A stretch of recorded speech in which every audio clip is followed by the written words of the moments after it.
ሰላም ጤና ይስጥልን ተመልካቾቻችን የአፍሪካን ሬኔሳንስ ቴሌቪዥን ዜናዎች ከዚህ በማስከተል ይቀርባሉ። በቅድሚያ ማርዕስተ ዜናዎቹን ነው። በሰሞነኞቹ የኢትዮጵያ አየር ኃይል ዝግጅቶችና ተያያዥ መድረኮች ላይ የተላለፉ መልእክቶችና የኢትዮጵያ ጦር አቅም መነጋገሪያ ሆኗል። የምርጫ ዓመት ስለሆነ የማንችለውን አንድም ቃል አንገባም ሲሉ የአዲስ አበባ ከተማ አስተዳደር ከንቲባ አዳነች አቤቤ ተናገሩ። ኢትዮጵያ በአፍሪካና በመላው ዓለም ባደረገችውና አሁንም እያደረገች ያለውን የሰላም አስከባሪነት የጎላ ተሳትፎ የተባበሩት መንግስታት ድርጅት አደነቀም።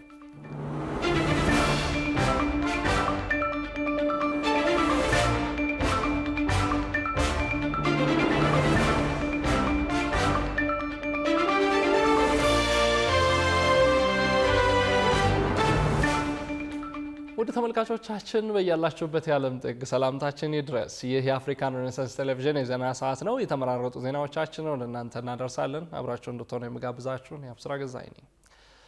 ወደ ቀዳሚ ጉዳያችን ስናልፍ በሰሞነኞቹ የኢትዮጵያ አየር ኃይል ዝግጅቶችና ተያያዥ መድረኮች ላይ የተላለፉ መልእክቶችና የኢትዮጵያ የጦር አቅም ትልቅ መነጋገሪያ ሆኗል። ይህንኑ የሚመለከት ዝርዝር ዘገባ እንደሚከተለው ተዘጋጅቷል።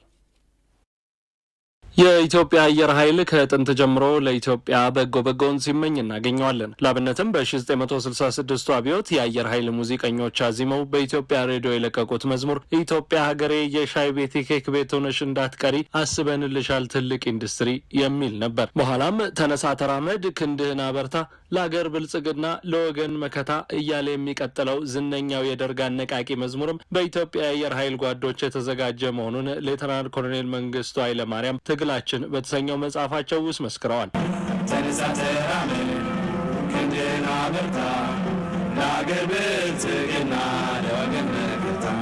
የታላቅ ተቋም በዚህ ሰሞን 90ኛ ዓመት የልደት በዓሉን ሲያከብር የታዩ ትርኢቶችም የጥንቱ ምኞቱ እየሰመረ መሆኑን አመላክተዋል። የኢፌዴሪ ጦር ኃይሎች ሁሉ ጠቅላይ አዛዡ ጠቅላይ ሚኒስትር አብይ አህመድ አሊን ደረት አስነፍቶ በቅርብ ተቀናቃኞቻቸው አሮጌ አውሮፕላኖች ላይ እንዲቀልዱ ያደረጋቸውም የአየር ኃይላቸው አማላይ ስኬት ነው።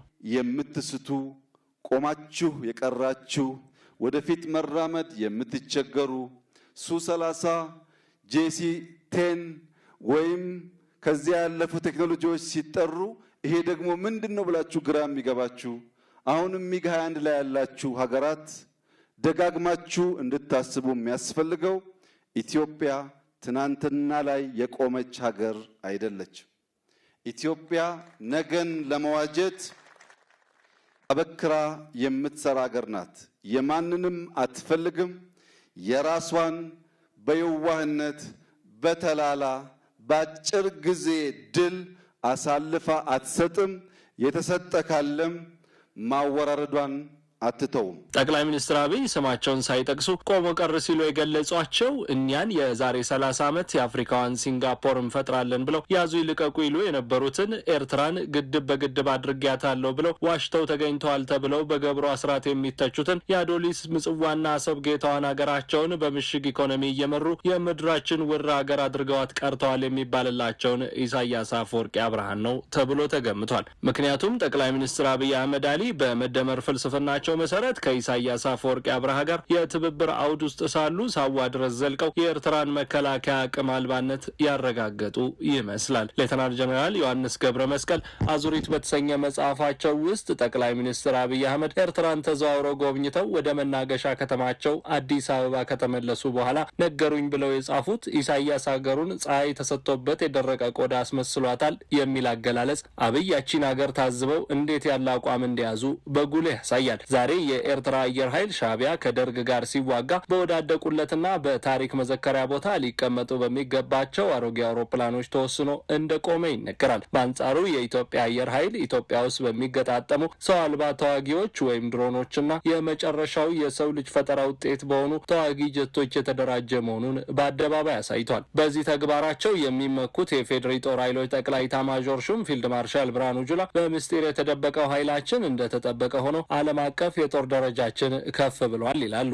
የምስጢራዊ አቅሞቻችንን መረጃ ሳያገኙ በግልጽ በሚታወቀው አቅም ላይ ብቻ ተመስርተው በሰጡን ደረጃችን በእጅጉ ተሻሽሏል። በእርግጥም ዓለም አቀፍ ወታደራዊ አቅሞችን የሚመዝነው ተቋም በዚህ ሰሞን ባወጣው ደረጃ መሰረት ኢትዮጵያ የምስራቅ አፍሪካ ገናናው ሀገር መሆኗን አረጋግጧል። በአጠቃላይ በአፍሪካም በጦር አቅም የሚበልጧት የደቡብ አፍሪካ፣ አልጄሪያ፣ ናይጄሪያና የግብጽ የጦር ኃይሎች ብቻ ናቸው።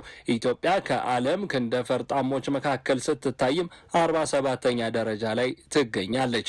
ጠቅላይ ሚኒስትር አብይ ቆሞ የቀሩ ያሏቸው መሪዎች ሀገር ኤርትራ ዓለም አቀፍ ደረጃዋ 119ኛ ነው። ይህ የኤርትራ ደረጃ ኢትዮጵያ በአፍሪካው ቀንድ ያላትን ጉልበት አሳይቷል። ለዚህም ይመስላል ሰማያዊ የኛ ባህር ኃይል አንደኛ የሚለው የኢትዮጵያ ጦር ኃይሎች የማጀገኛ ቃል ለኤርትራ ሽማግሌዎች ራስ ምታት የሆነባቸው። ጠቅላይ ሚኒስትር አብይ አህመድም በአንድ የህዝብ ተወካዮች ምክር ቤት ቆይታቸው ተራራ መያዝና መልቀቅ ቀርቷል፣ አሁናዊው ዘመቻ እስራኤል በኢራን የጦር መሪዎች ላይ እንደምታደርገው የጠላትን መሪዎች በቀጥታ ከመኝታ ቤታቸው የመምታትን ያህል ቀሏል ማለታቸው ይታወሳል። በ9ኛው የአየር ኃይል ልደት በዓል ላይም የሰው ኃይላቸው ውድ ስለሆነ አየር ኃይልን ለፈጣንና ውጤታማ ዘመቻዎች እንደሚጠቀሙበት በመናገር የህዝብ ተወካዮች ምክር ቤት ንግግራቸውን ደግመውታል።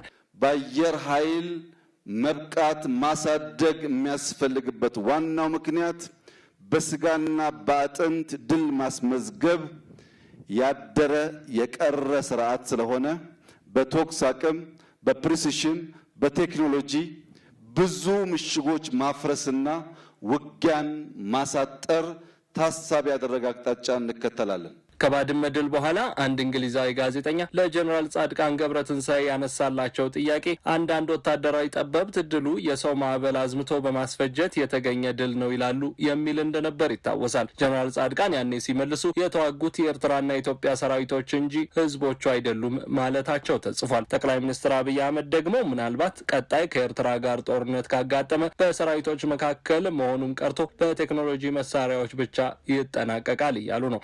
የሰው ማዕበል የሚባለው የውጊያ ስልት በአንደኛው የዓለም ጦርነት ዋነኛ ስልት ሆኖ እንዳገለገለ ይነገርለታል። የዛሬው የሰው ልጅ ያንን ሰው በላ ስልት ንቆ ትቶታል። የኢትዮጵያ የጦር ኃይል የደረሰበት ደረጃም ሰውን አእምሮን ለሚጠይቁ ስራዎች እንጂ ለጦርነት ወደ አለመፈለግ ማደጉን ጠቅላይ ሚኒስትር አብይ ፍንጭ ሰጥተዋል። የምርጫ ዓመት ስለሆነ የማንችለውን አንድም ቃል አንገባም ሲሉ የአዲስ አበባ ከተማ አስተዳደር ከንቲባ አዳነች አቤቤ ተናገሩ። የ2018 በጀት ዓመት የ6 ወራት አፈጻጸም ግምገማ ላይ የማጠቃለያ ንግግር ያደረጉት ከንቲባዋ የሰራነውን ህዝባችን በሚገባ ስላየውና እየተጠቀመበት ስለሆነ ካቀድነው ውጪ አዳዲስ ጫናዎችን አንፈጥርም ብለዋል። ሮሃ ግርማ ተጨማሪ አላት። የኢትዮጵያ ብሔራዊ ምርጫ ቦርድ የ7ኛው ሀገራዊ ጠቅላላ ምርጫ ድምጽ መስጫ ቀን ግንቦት 24 2018 ዓ.ም እንደሆነ መግለጹ ይታወቃል። በዚህም የአዲስ አበባ ከተማ አስተዳደር የ2018 በጀት ዓመት የ6 ወራት የስራ አፈጻጸምን ግምገማ ተከትሎ ከንቲባ አዳነች አቤቤ የምርጫ ዓመት ስለሆነ የማንችለውን ቃል አንገባም፣ የሰራነውን ህዝባችን በሚገባ ስላየውና እየተጠቀመበት ስለሆነ ካቀድነው ውጪ አዳዲስ ጫናዎችን አንፈጥርም ብለዋል። ብዙ የህዝብ ጥያቄ አለ። በተለይ በዚህ ዓመት የምርጫ ዓመት ከመሆኑ አንፃር በየአካባቢው ያለ የልማት ፍላጎት ሁሉ እንድንጨርስ እንድንሰራ ይጠየቃል። ትጠይቃላችሁ፣ አሁንም ጠይቃችኋል። ይቻላል እንዴ? እንደዛ የምርጫ ዓመት ስለሆነ የማንችለውን አንድም ቃል አንገባ። የሰራነው ለህዝባችን በሚገባ ካሳየ ነው እየተጠቀመበት ስለሆነ በምርጫ 2013 ከገባነው ቃል በላይ ነው፣ ከዛ በላይ ነው። በአብዛኛው የፈጸምነው በፕላን ነው የምንመራው፣ በከተማው በጀት ነው የምንመራው፣ በከተማው ገቢ ነው የምንተገብረው። ስለዚህ ካቀድነው ውጪ አዳዲስ ጫናዎችን ፈጥረን እዛ አካባቢ ያለውን ተልኳችንን እናሳካለን ብላችሁ አታስቡ አመራሮች። በእቅድ ነው የምንሄደው። ከንቲባው አክለውም በተሰሩት ስራዎች መኩራራት ወደ ኋላ ይጎትታል፣ መዘናጋት የብልጽግና አሰራር ባህሪ አይደለም፣ ህዝቡ የሚጠብቀውንና እኛም ያለብንን ኃላፊነት መወጣት ይገባል ሲሉ አሳስበዋል። በጥንካሬዎቻችን አንኩራራ። እርካታ የብልጽግና አመራር ባህሪ አይደለም። መዘናጋት የብልጽግና አመራር ባህሪ አይደለም። በስልጠና ብዙ ሰው አይተንባቸዋል። የሰራነው ለህዝባችን ኮሙኒኬት እናደርጋለን። የበለጠ መስራት እንደምንችል እንታጠቅባቸዋለን፣ እንማርባቸዋለን፣ እናሰፋቸዋለን። ለዚህ ነው የምንጠቀምባቸው። ከዛ ውጪ ለእርካታ ለመዘናጋትም ተገቢ ያልሆነ መኩራራስ ውስጥ ለመግባትም አይሆኑም ማለት ነው። ለዛ አስተዋጽኦ የሚያደርጉ አይደለም። በሌላ በኩል ከንቲባዋ በገቢዎች ቅርንጫፍ ቢሮዎች አካባቢ የሚስተዋሉ የአክብሮት ጉድለት፣ ሆን ብሎ ባለጉዳይን ማጉላላትና ተገቢ ያልሆነ ምላሽ የመስጠት ችግር በአፋጣኝ መፈታት እንዳለባቸው ገልጸዋል። ሆነ ብለው ሰው ለማበሳጨት ጭምር የተሰለፉ የገቢዎች ሰራተኞች አሉ። አክብሮ አለመመለስ፣ ተገቢ ምላሽ አለመስጠት፣ ሰው ማመናጨቅ ግኝቶች ስላሉ ነው በክትትላችን። ሁለተኛ ሐሙስ ላይ ከንቲባ ጽሕፈት ቤት ውስጥ የተከፈተው የቅሬታ መስሚያ ይሄንን ያመላክታል። በቀላሉ ምላሽ መስጠት የሚገባ ትናንሽ ነገሮች ናቸው እየመጡት መመለስ ይችላል ብራንቹ። ስለዚህ ቀጥሎ ገቢዎች ትኩረት ከሚያደርግባቸው ከገቢ አሰባሰብ እኩል እንደዚህ አይነት ሰራተኞችን መለየትና የሪፎርም ስራችንን የተሟላ ማድረግ በዛ በኩል ያለውን ችግር መቀነስ ነው የሚገባን ማለት ነው። በአገልግሎት አሰጣጥ ላይ የሚታዩ ክፍተቶችን፣ የሙስና ሰንሰለቶችንና በህዝብ ሀብት ላይ የሚፈጸሙ ዘረፋዎችን ለመፍታት ጥብቅ የሪፎርም ስራ እየተሰራ እንደሆነም ተገልጿል። ኢትዮጵያ በአፍሪካና በመላው ዓለም ባደረገችውና አሁንም እያደረገችው ያለውን የሰላም አስከባሪነት የጎላ ተሳትፎ የተባበሩት መንግስታት ድርጅት አድንቋል። በተባበሩት መንግስታት ድርጅት የሰላም ማስከበር ተልዕኮ ስር ከ1500 በላይ ኢትዮጵያውያን የጦር ሰራዊትና የፖሊስ አባላት በዓለም ዙሪያ በተለያዩ ቀጠናዎች አገልግሎት እየሰጡ መሆናቸውም ተገልጿል። የውጭ ትንታኔና ዓለም አቀፍ ጉዳዮች ዘጋቢያችን ቃል ኪዳን ይጥና ጉዳዩን በዝርዝር ተመልክቶታል። የታሪክ መዛግብት እንደሚጠቁሙት ኢትዮጵያ በዓለማችን ሰላም እንዲሰፍን ከባለ ቃል ኪዳን ሀገሮች ማህበር ሊግ ኦፍ ኔሽንስ እስከ ተባበሩት መንግስታት ድርጅት ዩናይትድ ኔሽንስ መቋቋም ድረስ ብቸኛ አፍሪካዊትና የጥቁር ህዝቦች ተወካይ በመሆን ደማቅ የሆነ አሻራዋን አኑራለች። የአፍሪካ ህዝቦች ሰላም፣ አንድነትና ወንድማማችነት እንዲሰፍን የአፍሪካ አንድነት ድርጅትን ኦርጋናይዜሽን ኦፍ አፍሪካን ዩኒየን የአሁኑን የአፍሪካ ህብረትን አፍሪካን ዩኒየን በማቋቋም ግንባር ቀደሙንና ትልቁን ሚና እየተጫወተች ባለታላቅ ታሪክ ሀገር ናት። ሀገራችን ኢትዮጵያ ከሰሜን አሜሪካ እስከ ካሪቢያን ጃማይካ፣ ከኮሪያ ልሳነ ምድር እስከ መካከለኛው ምስራቅ፣ በአፍሪካ በኮንጎ፣ በላይቤሪያ፣ በሱዳን፣ በደቡብ ሱዳን፣ በቡሩንዲ፣ በሩዋንዳና በሶማሊያ ሰላምና መረጋጋት እንዲሰፍን በሰላም አስከባሪነት ጀግና ልጆቿን በመላክ ለአፍሪካና ለመላው ዓለም አገሮች ሁሉ ትልቅ ባለውለታ መሆኗ ይነገራል። ከዚህ የታሪክ እውነታ ጋር ተያይዞም የተባበሩት መንግስታት ድርጅት እንደ ግሪጎሪያኑ አቆጣጠር በ2020 ባወጣው መረጃ መሰረትም የአፍሪካ መዲና የተለያዩ ዓለም አቀፍ ተቋማትና የበርካታ ዲፕሎማቶች መቀመጫ የሆነችው ኢትዮጵያ በአፍሪካና በመላው ዓለም ባደረገችውና አሁንም እያደረገችው ባለው የሰላም አስከባሪነት የጎላ ተሳትፎዋ ምክንያት በአፍሪካ የአንደኝነትን በዓለም አቀፍ ደረጃ ደግሞ በሁለተኝነት ደረጃ እንደሚያስቀምጣት ምስክርነቱን ሰጥቶ ነበር። ትናንትም ሆነ ዛሬ በአፍሪካና በዓለም አቀፍ ገዳጅ ኢትዮጵያውያን ጀግኖች በተሰማሩበት አገሮች ሁሉ የሰላም አምባሳደርነታቸውን በአኩሪ የጀግንነት ገድል ማስመስከራቸውን የቀጠሉ ሲሆን የተባበሩት መንግስታት ድርጅትም ለኢትዮጵያ ሰላም አስከባሪዎች አገልግሎትና መስዋዕትነት ምስጋናውን አቅርቧል። መረጃዎች እንደሚጠቁሙት በተባበሩት መንግስታት ድርጅት የሰላም ማስከበር ተልዕኮ ስር ከ1500 በላይ ኢትዮጵያውያን የጦር ሰራዊትና የፖሊስ አባላት በዓለም ዙሪያ በተለያዩ ቀጠናዎች አገልግሎት እየሰጡ ሲሆን እነዚህ መኮንኖች በጦርነትና በግጭት ሳቢያ ለከፍተኛ አደጋ የተጋለጡ ሲቪሎችን ለመጠበቅ ከሀገራቸው በብዙ ሺህ ኪሎ ሜትሮች ርቀው ስምሪት ላይ እንደሚገኙ ተመላክቷል። የተባበሩት መንግስታት ድርጅት መረጃ እንደሚያሳየው እንደ ግሪጎሪያኑ አቆጣጠር ከ1948 ጀምሮ ከ2 ሚሊዮን በላይ ሰዎች በሰላም አስከባሪነት ያገለገሉ ሲሆን በአሁኑ ወቅትም ከ65 ሺህ በላይ አባላት በስራ ላይ ይገኛሉ።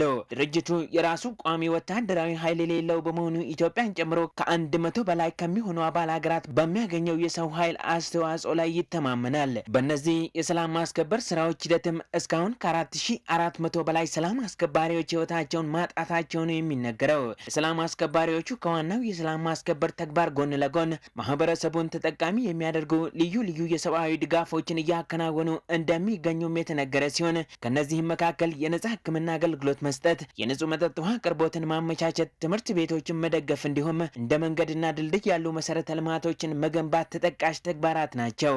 ድርጅቱ ኢትዮጵያን ጨምሮ የሰላም ኃይል የሚያዋጡ አገራት ለዓለም ሰላምና መረጋጋት የሚያደርጉትን አስተዋጽኦ እውቅና ሰጥቷል። በተባበሩት መንግስታት ድርጅት ስር በመሆን የኢትዮጵያ የሰላም አስከባሪ ጦር የመጀመሪያው ተልእኮ በሆነው በኮሪያ የሰላም ማስከበር ዘመቻው በፈጸመው አስደናቂ የጀግንነት ገድል የተነሳ በተባበሩት መንግስታት ድርጅት በኩል በኮንጎ የሰላም ማስከበር ዘመቻ ኢትዮጵያ ጦሯን ወደ ኮንጎ እንድትልክ መጠየቋን የታሪክ መዛግብት ያስረዳሉ።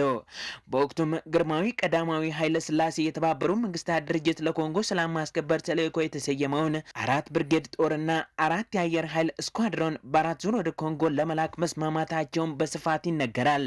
የአፍሪካ ሀገሮች ከቅኝ ግዛት እንዲላቀቁ ፖለቲካዊና የወታደራዊ ስልጣን በመስጠት የአፍሪካ ሀገሮችን የነጻነት ትግልን በሞራል በገንዘብና በሀሳብ የደገፈችው ኢትዮጵያ በተባበሩት መንግስታት ድርጅት አማካኝነት ለኮንጎ የሰላም ማስከበር ተልእኮ ግብዣ ሲቀርብላት የሁኔታውን አሳሳቢነትና ጣዳፊነት ግንዛቤ ውስጥ መመክተት በአቋማቸው በወታደራዊ ሳይንስ ትምህርት ብስለታቸውና ስነ ስርዓታቸው የተመሰገኑ ወታደሮችን በ5 ቀናት ውስጥ መርጣ የላከች ሲሆን ዛሬም ተመድ እስኪያወድሳት በደረሰ ደረጃ ይህንን በጎ ተግባሯን አጠናክራ ቀጥላለች። በማህበራዊ ትስስር ገጾች ማስፈንጠሪያ ወይም ሊንክ የሚፈጸሙ የሳይበር ዝርፊያዎች እየጨመረ መምጣታቸውን የማህበረሰቡ ጥንቃቄ እንዲያደርግ አሳሰበ። የሳይበር ወንጀለኞች በሀገሪቱ የሚካሄዱ ታላላቅ ሲምፖዚየሞችና ዓለም አቀፍ ስብሰባዎችን እንደ መልካም አጋጣሚ መጠቀም የዜጎችን መረጃና የባንክ ሂሳብ እየመዘበሩ ይገኛሉ ብሏል። ተጨማሪ ያለን በኢትዮጵያ በዋትሳፕ በቴሌግራም እና በሌሎች የመልእክት መላላኪያ ዘዴዎች አማካኝነት የሚፈጸሙ የሳይበር ጥቃቶችና የማጭበርበር ድርጊቶች በአሳሳቢ ሁኔታ መጨመራቸውን የኢንፎርሜሽን መረብ ደህንነት አስተዳደር አስታውቋል። የሳይበር ወንጀለኞች በሀገሪቱ የሚካሄዱ ታላላቅ ሲምፖዚየሞችንና ዓለም አቀፍ ስብሰባዎችን እንደ መልካም አጋጣሚ በመጠቀም የዜጎችን መረጃና የባንክ ሂሳብ እየመዘበሩ ይገኛሉ ሲል ኢንሳ በማህበራዊ ትስስር ገጹ አስነብቧል። ኢንሳ በመግለጫው አጥቂዎች በተለይም ነጻ ኢንተርኔት ፓኬጅ፣ ልዩ የስራ ቅጥር ወይም የስብሰባ መሳተፊያ ሊንክ የሚሉ አሳሳች የማህበራዊ ሚዲያ ማስፈንጠሪያዎችን በማሰራጨት ተጠቃሚዎች እንዲጫኑት በማድረግ የጥቃት እርምጃ ይወስዳሉ ሲል አብራርቷል። ተጠቃሚዎች የተላከላቸውን ሊንክ ሲጫኑ ወይም ሚስጥራዊ ኮድ ሲሞሉ የማህበራዊ ትስስር ገጻቸው ወዲያውኑ በጠላፊዎች ቁጥጥር ስር እንደሚውል አስተዳደሩ በጥብቅ አሳስቦ ጥንቃቄ እንዲያደርጉ አሳስቧል። ወንጀለኞቹ አንድ ጊዜ አንድን ግለሰብ አካውንት ከተቆጣጠሩ በኋላ የተጎጂውን ስም በመጠቀም ለቅርብ ወዳጅ ዘመዶቹ ድንገተኛ ችግር አጋጥሞኛል የሚል የሐሰት የገንዘብ ድጋፍ ጥያቄዎችን በመላክ ከፍተኛ ዝርፊያ እየፈጸሙ እንደሆነ አሳስቧል። የድርጊት ከግለሰቦች ኢኮኖሚያዊና ስነልቦናዊ ጉዳት ባለፈ ሚስጥራዊ መረጃዎች በጠላፊዎች እጅ እንዲወድቁ በማድረግ በሀገር ደህንነት ሉዓላዊነት ላይ ከፍተኛ አደጋ የሚጋርጥ መሆኑ ተገልጿል። ይህንን ስጋት ለመከላከል ማህበረሰቡ ከመቼውም ጊዜ በላይ ንቁ ሊሆን እንደሚገባ ያሳሰበው ኢንሳ ማንኛውም ተጠቃሚ በመተግበሪያዎች ላይ የሁለትዮሽ ማረጋገጫ በአስቸኳይ እንዲተገብር መክሯል። ከማይታወቁ አድራሻዎች የሚላኩ ማስፈንጠሪያዎችን ካለመክፈት ባለፈ አጠራጣሪ መልእክቶች ሲደርሱ ወዲያውኑ ሪፖርትና ብሎክ በማድረግ ስርጭቱን መግታት ያስፈልጋል ተብሏል። በተጨማሪም ማንኛውም አይነት ሚስጥራዊ የይለፍ ቃል ወይም በስልክ የሚላክ የማረጋገጫ ኮድ ለማንኛውም አካል አሳልፎ አለመስጠት ለዲጂታል ደህንነት ወሳኝ መሆኑ ተጠቁሟል። የኢንፎርሜሽን መረብ ደህንነት አስተዳደር እነዚህን ወንጀለኞች በሕግ ተጠያቂ ለማድረግ ከጸጥታ ፍትህ አካላት ጋር በቅንጅት እየሰራ እንደሚገኝም አስታውቋል። ዜጎች ማንኛውም የጥቃት ሙከራ ሲያጋጥማቸው በነጻ የስልክ መስመር 933 በመደወል ጥቆማ እንዲሰጡ ጥሪ የቀረበ ሲሆን የሳይበር ደህንነትን ማስጠበቅ የአንድ ተቋም ብቻ ሳይሆን የሁሉም ዜጋ የጋራ ኃላፊነት መሆኑን የተገለጸው። ክቡራትና ክቡራን ተመልካቾቻችን አሁንም የአፍሪካን ሬኔሳንስ ቴሌቪዥን ዜናዎች እንደቀጠሉ ናቸው። ወደ ቀጣዮቹ ጉዳዮቻችን ከመሻገራችን በፊት ይፋዊ የማህበራዊ ትስስር ገጾቻችንን እናስታውሳችሁ ወደድን። በቴሌቪዥን ስርጭት ያለፏቸውን ፕሮግራሞቻችንን ከ1.8 ሚሊዮን በላይ ሰብስክራይበሮች ባሉት አርትስ ቲቪ ወርልድ ዩቲዩብ ገጻችን በኩል ልትከታተሉ ትችላላችሁ። በተጨማሪም በርካታ ተከታዮችን ባፈራንባቸው በፌስቡክ፣ በቀድሞ ትዊተርና በአሁኑ ኤክስ እንዲሁም በቲክቶክና ኢንስታግራም ገጾቻችን በኩል ቤተሰብ መሆን ትችላላችሁ። ከአፍታ ቆይታ በኋላ በጅማ ዩኒቨርሲቲ አስተናጋጅነት እየተካሄደ በሚገኘው የከፍተኛ ትምህርት ተቋማት የስፖርት ፌስቲቫል ላይ በርካታ ሜዳሊያዎችን በማሸነፍ በውድድሩ ላይ ስለደመቁት ተማሪዎችን ጨምሮ የተመራረጡ ስፖርታዊ መረጃዎችን ወደ እናንተ እናደርሳለን። ይጠብቁን። ኢትዮ ቴሌኮም በ2018 በጀት ዓመት ባለፉት 6 ወራት ከ85 ቢሊዮን ብር በላይ ገቢ ማግኘቱን አስታወቀም። የኢትዮ ቴሌኮም ዋና ስራ አስፈጻሚ ፍሬሕይወት ታምሩ የተቋሙን የ2018 ዓመተ ምህረት ግማሽ ዓመት አፈጻጸም አስመልክተው ማብራሪያ ሰጥተዋል። በማብራሪያቸውም ኢትዮ ቴሌኮም ጥራቱን የጠበቀ የኢንተርኔት አገልግሎት ተደራሽነትን ይበልጥ ለማጠናከር በትኩረት እየሰራ እንደሚገኝም አሳውቀዋል። የገቢ ምንጭን በማስፋትና የደንበኞችን ቁጥር ከማሳደግ አንጻር በርካታ ስራዎች መከናወናቸውን አስረድተው በግማሽ ዓመቱ ከ85 ቢሊዮን ብር በላይ ገቢ መገኘቱን የገለጹት ዋና ስራ አስፈጻሚዋ በዚህም የእቅዱን 81 በመቶ ማሳካት መቻሉን አብራርተዋል። የኢትዮ ቴሌኮም አጠቃላይ ደንበኞች ቁጥር ከ87 ሚሊዮን የኢትዮ ቴሌኮም አጠቃላይ ደንበኞች ቁጥር 87 ሚሊዮን መድረሱን ጠቁመው ከባለፈው ዓመት አንጻር በ6 ሚሊዮን ጭማሪ እንዳሳየም ገልጸዋል። በግማሽ ዓመቱ 133 ከተሞች የፎርጂ ኔትወርክ ተጠቃሚ መሆናቸውና አሁን ላይ ፎርጂ ኔትወርክ ተጠቃሚ ከተሞች 1069 መድረሳቸው ተመላክቷል ሲል የዘገበው ባልደረባችን ጌታውን አበበ ነው። ክቡራን ተመልካቾቻችን አሁን የአፍሪካ እግር ኳስ ማህበር በአፍሪካ ዋንጫ አሸናፊዎቹ ላይ የጣለውን ቅጣት ጨምሮ የተመራረጡ ስፖርታዊ መረጃዎችን ወደ እናንተ የምናደርስበት ሰዓት ላይ ደርሰናል። ስፖርታዊ መረጃዎቹ ባልደረባችን ዮናስ ግርማ ወደ እናንተ ይደርሳሉ። ከመረጃዎቹ ጋር መልካም ቆይታ። ከአፍሪካ ሬኔሳንስ ቴሌቪዥን የሰዓቱን ስፖርታዊ መረጃዎች ይዘን መተናል። መረጃዎቻችንን ከሀገር ውስጥ እናስቀድማለን። በጂማ ዩኒቨርሲቲ በርካታ የወርቅ ሜዳሊያዎችን ያሸነፉት ተወዳዳሪዎች የብዙዎችን ትኩረት መሳብ ችለዋል።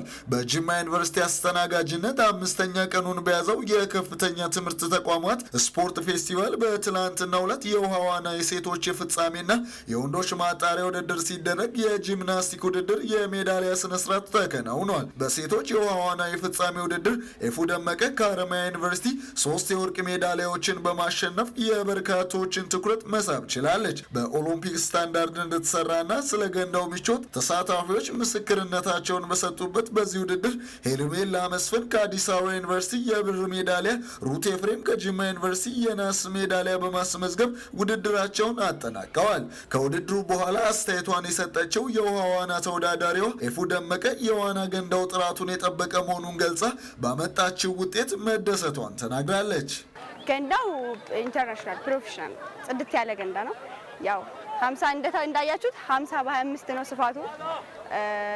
የውድድር እንትንም በቂ ነው ለውድድር አሪፍ የሚባል ገንዳ ነው። እንደ መነሻ በጣም አሪፍ ነው። ይዘው ቢሰሩባቸው አሪፍ ላይ የሚያመጡ ናቸው። እንደ ክልል ብቻ አይደለም እንደ ከተማ አይደለም እንደ ሀገር ቢሰራባቸው አሪፍ ያመጣሉ ብዬ አስባለሁ፣ እንደኔ ማለት ነው። በተመሳሳይ ትላንት ፍጻሜያቸውን ካገኙ ውድድሮች መካከል ሌላኛው ጂምናስቲክ ሲሆን ጂማ ዩኒቨርሲቲን ወክሎ በውድድሩ ላይ የተሳተፈው ተማሪ ድሪባ ደበላ በ4 ዘርፎች በማሸነፍ በወርቅ የታጀበ ውሎ ማሳለፍ ችሏል።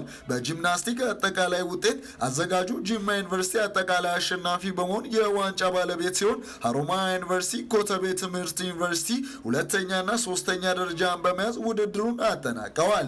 ከአፍሪካ ሬኔሳንስ ቴሌቪዥን ጋር ቆይታ ያደረጉት የዕለቱ የክብር እንግዳና የጂማ ዩኒቨርሲቲ ፕሬዝዳንት ዶክተር ጀማል አባፊታ ውድድሩ በስኬት እየተካሄደ መሆኑን ገልጸው ወደፊት ኢትዮጵያ አህጉራዊ ውድድር ስታዘጋጅ ጂማ ዩኒቨርሲቲን ከውድድሩ አዘጋጅ ተቋማት መካከል አንደኛዋ ማድረግ ምኞታቸውን መሆኑን ለአፍሪካ ሬኔሳንስ ቴሌቪዥን ተናግረዋል። በጂማ ዩኒቨርሲቲ በ15 የውድድር አይነቶች በደማቅ ስነ ስርዓት እየተካሄደ የሚገኘው ውድድሩ እስካሁን በጥሩ ሁኔታ እየሄደ ሲሆን በተለይ መዋኛ ገንዳው ዓለም አቀፍ ውድድሮችን የማስተናገድ አቅምን በመያዝ እንደተሰራ የጂማ ዩኒቨርሲቲ የስፖርት አካዳሚክ ዲን ዶክተር ወንድማገኝ ደምስ ገልጸዋል። የ2018 የፋንታ ሚዲያ ካፕ የምድብ 2ኛ ጨዋታዎች ሲደረጉ ሞዛይክ ስፖርት እና ንስር ስፖርት ተጋጣሚዎቻቸውን አሸንፈዋል። በምድብ 5 የምድብ 2ኛ ጨዋታ እያደረገ የሚገኘው የ2018 በፋንታ ሚዲያ ካፕ ውድድር ትላንት በተደረገ ጨዋታ ሞዛይክ ስፖርትን ከአዲስ ሚዲያ ኔትወርክ አገናኝቶ በሞዛይክ ስፖርት 3-0 አሸናፊነት መጠናቀቅ ችሏል። በመጀመሪያው የምድብ ጨዋታቸው ነጥብ ተጋርተው የመጡት ሞዛይክ ስፖርቶች በሁለተኛው የምድብ ጨዋታቸውን ድል ማድረግ ሲችሉ ሀገሬ ቴሌቪዥንን 2-0 አሸንፈው የመጡት አዲስ ሚዲያ ኔትወርኮች በሁለተኛ ጨዋታቸው ሽንፈት ቀምሰዋል። በሌላ የምድቡ ጨዋታ ነስር ስፖርት ሀገሬ ቴሌቪዥንን 2-1 አሸንፏል። ነገም የውድድሩ ተጠባቂ ጨዋታዎች ሲደረጉ ኢቢኤስ ቴሌቪዥን ከአራዳ ኤፍኤም፣ ብስራት ኤፍኤም ከሳይበርኛ የሚያደርጉት ጨዋታ ከወዲሁ ተጠባቂ ሆኗል። በተጨማሪም ምድብ 1 ላይ የሚገኙ ቡድኖች የመጨረሻ የምድብ ጨዋታቸውን ሲያደርጉ ዳጉ ስፖርት ከ433 ስፖርት በኢትዮጵያ እንዲሁም ፌዴራል ፖሊስ ሚዲያ ከላይፍ ኢዝ ጉድ የሚያደርጉት ጨዋታ ተጠባቂ ነው። አርትስ ቴሌቪዥንም የውድድሩ ብቸኛ የሚዲያ አጋር በመሆን የእያንዳንዱን ጨዋታ ውጤት ለእናንተ ለተመልካቾቹ የሚያደርስ ይሆናል።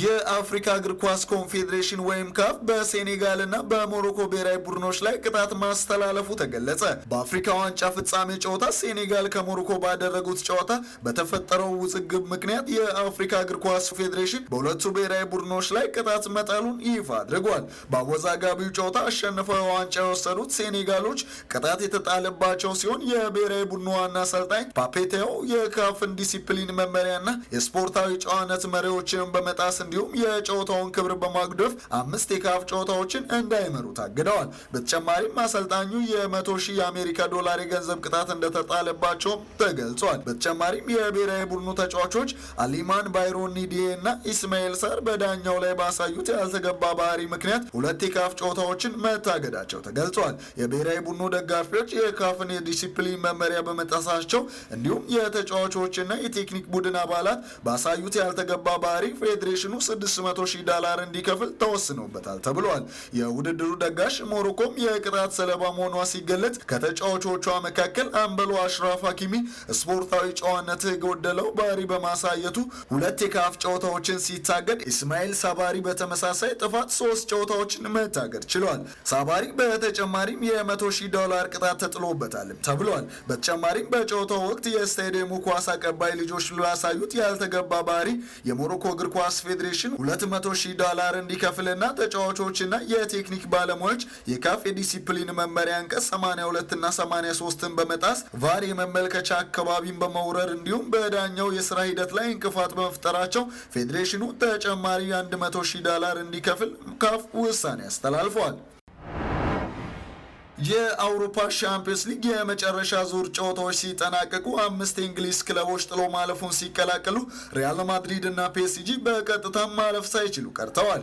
በ2025-26 የአውሮፓ ሻምፒዮንስ ሊግ የመጨረሻ ዙር ጨዋታዎች ጥሎ ማለፉን የተቀላቀሉ 8 ቡድኖች ተለይተው ሲታወቁ አርሴናል፣ ባየር ሙኒክ፣ ሊቨርፑል፣ ቶተንሃም ስፐርስ፣ ባርሴሎና፣ ቼልሲ፣ ስፖርቲንግ ሊዝበን እና ማንቸስተር ሲቲ በቀጥታ ያለፉ ቡድኖች መሆን ችለዋል። አርሴናል ከአያትን 3-2 በሆነ ውጤት በማሸነፍ የዙር ጨዋታውን ሁሉንም በድል አጠናቋል። በኤሚሬትስ ስቴዲየም በተደረገው ጨዋታ ቪክቶር ዮኬሬሽ እና ከረጅም ጊዜ ከጉዳት የተመለሰው ካይ ሃቨርትዝ እና ጋብሪኤል ማርቲኔሊ ግቦቹን ማስቆጠር ችለዋል። ጆርጂኒዮ እና ሪካርዲኒዮ የካይራትን ግቦች ማስቆጠር ችለዋል። አርሰናል በአዲሱ የሻምፒዮንስ ሊግ የጨዋታ ቅርጽ 8ቱንም ተከታታይ ጨዋታዎች በማሸነፍ የመጀመሪያው ክለብ መሆንም ችሏል። ሊቨርፑል በበኩሉ ካራባግን 6-0 አሸንፈዋል። አሌክሲስ ማካሊስተር 2 ግቦችን ሲያስቆጥር ፍሎሪያን ቪርትዝ፣ ሞሐመድ ሳላ፣ ሁጎ ኤኪቲኬ እና ፍሬድሪኮ ኬዛ ቀሪዎቹን ግቦች አስገኝተዋል። በፕሪሚየር ሊጉ አስቸጋሪ ጊዜ እያሳለፈ የሚገኘው ቶተንሃም በኮሎሙዋኒ እና በዶሚኒክ ሶላንኬ ግቦች ኢንተራክት ፍራንክፈርትን 2-0 በሆነ ውጤት ማሸነፍ ችሏል። ማንቸስተር ሲቲም በተመሳሳይ በሜዳው ጋላታሳራይን ገጥመው 2-0 ሲያሸንፍ ኤርሊንግ ሃላንድ እና ሪያን ቼርኪ የግቦቹ ባለቤቶች ናቸው። ወደ ጣሊያን ያመራው የምዕራብ ለንደኑ ቼልሲ ናፖሊን 3-2 አሸንፎ ሲመለስ ጃኦ ፔድሮ 2 ግቦችን ሲያስቆጥር ቀሪዋን ግብ ኤንዞ ፈርናንዴዝ አስገኝቷል። ራስመስ ሆይሉንድ እና ቫርጌራ ናፖሊን ከሽንፈት ያልታደጉ 2 ግቦች አስቆጥረዋል። ባርሴሎና ኮፕንሃገንን 4-1 እና ባየር ሙኒክ ፒኤስቪን 2-1 ያሸነፉበት ሌሎች የምሽት ጨዋታዎች ናቸው። ሌላው ድራማዊ የምሽት ጨዋታ 15 ጊዜ ዋንጫውን በማሸነፍ የአውሮፓ ሻምፒዮንስ ሊግ ንጉስ የሚለውን ቅጽል ስም ያገኘውን ሪያል ማድሪድን ከጆዜ ሞሪኒዮ ቤኒፊካ ጋር አገናኝቶ በቤኒፊካ አሸናፊነት 4-2 በሆነ ውጤት ተጠናቋል። ውጤቱን ተከትሎ ሪያል ማድሪድ ወደ ቀጣዩ ዙር ለማለፍ ሌላ የጥሎ ማለፍ ጨዋታ ለማድረግ የሚገደድም ይሆናል ተብሏል። በተመሳሳይ የባለፈው ዓመት የአውሮፓ ሻምፒዮንስ ሊግ ሻምፒዮኑ ፒኤስጂ ከኒውካስትል ዩናይትድ ጋር 1-1 መለያየቱን ተከትሎ በቀጥታ ማለፍ ሳይችል ቀርቷል። ቦሩሲያ ዶርትመንድን 2-0 ያሸነፈው ኢንተር ሚላን፣ ጁቬንቱስ፣ አትሌቲኮ ማድሪድ እና ኒውካስትል ዩናይትድ 16ቱን ለመቀላቀል ተጨማሪ የጥሎ ማለፍ ጨዋታ እንደሚያደርጉ ተገልጿል። ድራማዊው የአውሮፓ ሻምፒዮንስ ሊግ የመጀመሪያ የሊግ ቅርጹ ጨዋታዎችን እንዲህ ባለ መልኩ ሲያጠናቅቅ የእንግሊዝ ክለቦች በውድድሩ ላይ ተጽዕኖ መፍጠር ችለዋል። ውድ ተመልካቾቻችን የአፍሪካን ሬኔሳንስ ቴሌቪዥን የሰዓቱ ዜናዎች የተከታተላችሁትን ይመስሉ ነበር። ስለሰጣችሁን ጊዜ ከልብ እያመሰገነን ከዜናዎቹ ጋር የአብስራ ገዛኝ ቆይታ አድርጌያለሁ። ከቀሪ ጣቢያችን ዝግጅቶች ጋር መልካም ጊዜ ተመኘው።